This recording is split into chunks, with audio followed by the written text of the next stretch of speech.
സൗന്ദര്യത്തിന്റെയും ആരോഗ്യത്തിന്റെയും സമ്പൂർണ്ണ പരിഹാര കേന്ദ്രം നെബ്ലാസ് ആയുർ കെയർ. മുഖക്കുരു, മുഖത്തുള്ള കറുത്ത പാടുകൾ, താരൻ, മുടികൊഴിച്ചിൽ എന്നിവയ്ക്കുള്ള ചികിത്സ നെബ്ലാസ് Ayur care multi speciality clinic, opposite Neela hospital, Pallippuram road, Pattambi. പട്ടയ മിഷൻ 2025 ഭാഗമായി പട്ടാമ്പി നിയോജക മണ്ഡലത്തിൽ 104 പട്ടയങ്ങൾ വിതരണം ചെയ്തു. മന്ത്രി കെ രാജൻ ഓൺലൈൻ വഴി പട്ടയ വിതരണോദ്ഘാടനം നിർവഹിച്ചു. പട്ടയ മിഷനും പട്ടയ മിഷന്റെ ഭാഗമായി പട്ടയ അസംബ്ലികളും ഓരോ മണ്ഡലത്തിലെയും ഭൂരഹിതരെ കണ്ടെത്തി അവരുടെ പട്ടയ പ്രശ്നങ്ങൾ പരിഹരിച്ചു വരുന്ന പദ്ധതിയുടെ ഭാഗമായി കൂടിയാണ് പട്ടാമ്പി മണ്ഡലത്തിൽ 104 പട്ടയങ്ങൾ കൂടി വിതരണം ചെയ്തത്. പട്ടാമ്പി ബ്ലോക്ക് പഞ്ചായത്ത് ഹാളിൽ വെച്ചായിരുന്നു വിതരണോദ്ഘാടന ചടങ്ങ് നടത്തിയത്.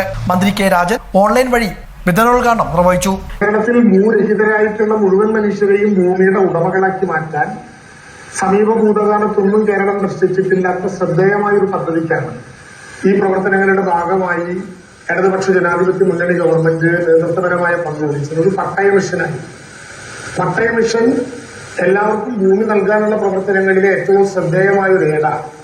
രാഷ്ട്രീയത്തിനതീതമായി കേരളത്തിലെ നിയമസഭയിലെ 140 MLA-മാരും അവരുടെ മണ്ഡലങ്ങളിൽ അവരവരുടെ അധ്യക്ഷതയിൽ ആ നിയോജക മണ്ഡലത്തിലുള്ള വാർഡ് മെമ്പർമാർ, കൗൺസിലർമാർ അടക്കമുള്ള മുഴുവൻ ജനപ്രതിനിധികളെയും വിളിച്ചു നീക്കി റവന്യൂ അസംബ്ലി എന്ന പേരിൽ വിളിച്ചു നീക്കി അവിടെ അവരുടെ വാർഡുകളിലുള്ള റവന്യൂ പ്രശ്നങ്ങൾ, വിശിഷ്യ ഭൂരഹിതരുടെ പ്രശ്നങ്ങൾ ചർച്ച ചെയ്ത് നിർബന്ധമായും ഭൂമി കൊടുക്കാൻ അർഹരായവരുടെ ലിസ്റ്റ് തന്നെ തയ്യാറാക്കി ഒരു വളരെ ശ്രദ്ധേയമായ പദ്ധതിയായിരുന്നു പട്ടയ അസംബ്ലി.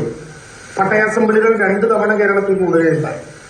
2 തവണയും പട്ടയ അസംബ്ലികൾ ചേർന്നപ്പോഴുണ്ടായ നിരവധികളായിട്ടുള്ള പ്രശ്നങ്ങൾ അതത് ജില്ലകളിൽ പരിഹരിക്കാനാകുമോ എന്നത് നോക്കി ജില്ലകളിൽ പരിഹരിക്കാനാകാത്ത പ്രശ്നമാണെങ്കിൽ അത് പട്ടയ ഡാഷ്ബോർഡിൽ ഉൾപ്പെടുത്തി സംസ്ഥാന തലസമിതി തന്നെ നേരിട്ട കാര്യം പരിശോധിച്ച്.